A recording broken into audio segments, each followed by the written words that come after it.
Hi guys, welcome to Rupa Hemanth blogs. ఈరోజు మీ ముందుకు వచ్చేస్తున్నాం గ్రీన్ చిల్లీ ఎలా తయారు చేసుకోవాలో. దానికి కావాల్సిన ముఖ్యమైన పదార్థాలు ఇప్పుడు తెలుసుకుందాం. ఒక ఫుల్ ఆనియన్ స్లైసెస్గా కట్ చేసుకోవాలి. అలానే 10 to 12 పీసెస్ ఆఫ్ చిల్లీ కావాలి. అలానే చెక్క, లవంగం, యాలక్ బొడ్డు కావాలి.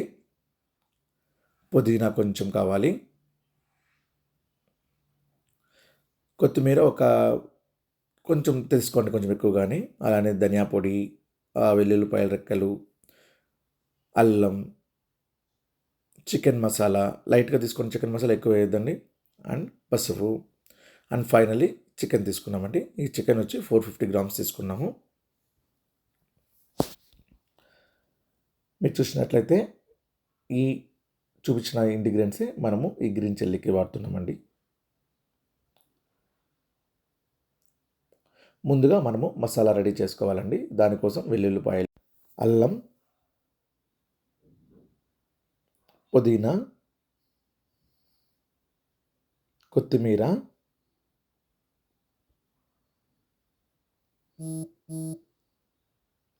అలానే పచ్చిమిర్చి.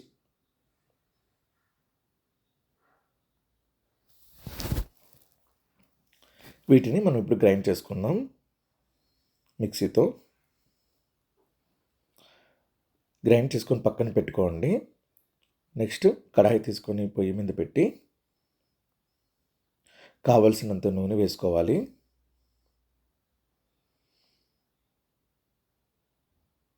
నూనె వేసుకున్న తర్వాత చెక్క, లవంగం, యాలకులు మనం దాంట్లో వేసుకొని లైట్గా ఫ్రై చేసుకొని ఆనియన్ వేయాలండి.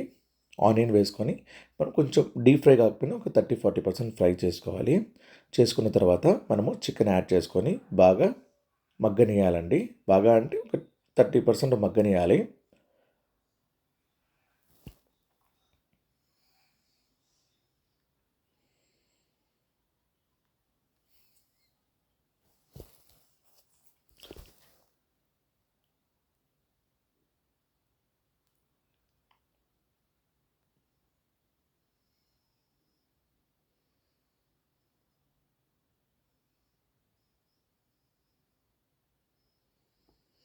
బాగా మూత మూసిపెట్టి బాగా మగ్గని ఒక 2 to 3 minutes.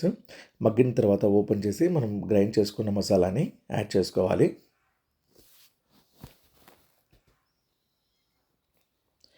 యాడ్ చేసుకొని బాగా మిక్స్ చేయండి. మసాలా బాగా ముక్కలకి పట్టాలంటే బాగా మిక్స్ చేసుకోవాలి. ఇక్కడ 1/2 glasses ఆఫ్ వాటర్ మేము యాడ్ చేసామండి. అది డిపెండ్స్ అపాన్ యువర్ చికెన్ ఎంత తీసుకుంటున్నారని, దాన్ని బట్టి మీరు యాడ్ చేసుకోండి. యాడ్ చేసుకొని మళ్ళీ మూత మూసిపెట్టి ఒక 2 to 3 minutes మళ్ళీ మనము బాగా ఉడికించి తర్వాత ఓపెన్ చేసి చూడండి. కన్సిస్టెన్సీ ఇట్లా ఉంది కాబట్టి మీకు వాటర్ అవసరమైతే వాటర్ వేసుకోండి, లేకపోతే లేదు.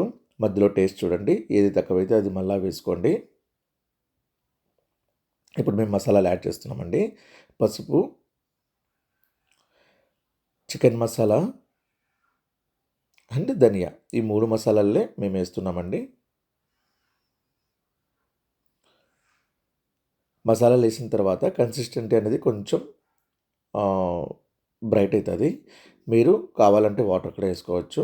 మాకు కన్సిస్టెన్సీ ఇలానే కావాలి కాబట్టి మేము వాటర్ వేసుకోలేదండి. సాల్ట్, ఇది టేస్ట్ తగినంత సాల్ట్ వేసుకోండి. టేస్ట్ చూస్తే సాల్ట్ వేసుకోండి, ఒకేసారి వేసేయద్దండి.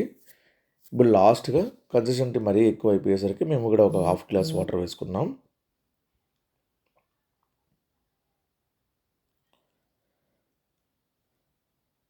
చూడండి ఎంత బాగా ఉడికిందో. కన్సిస్టెన్సీ కూడా మనకు కావాల్సిన ఎలా కావాలో అలానే వచ్చింది. సో మీరు కూడా ఇలానే ట్రై చేసుకోండి ఇంట్లో.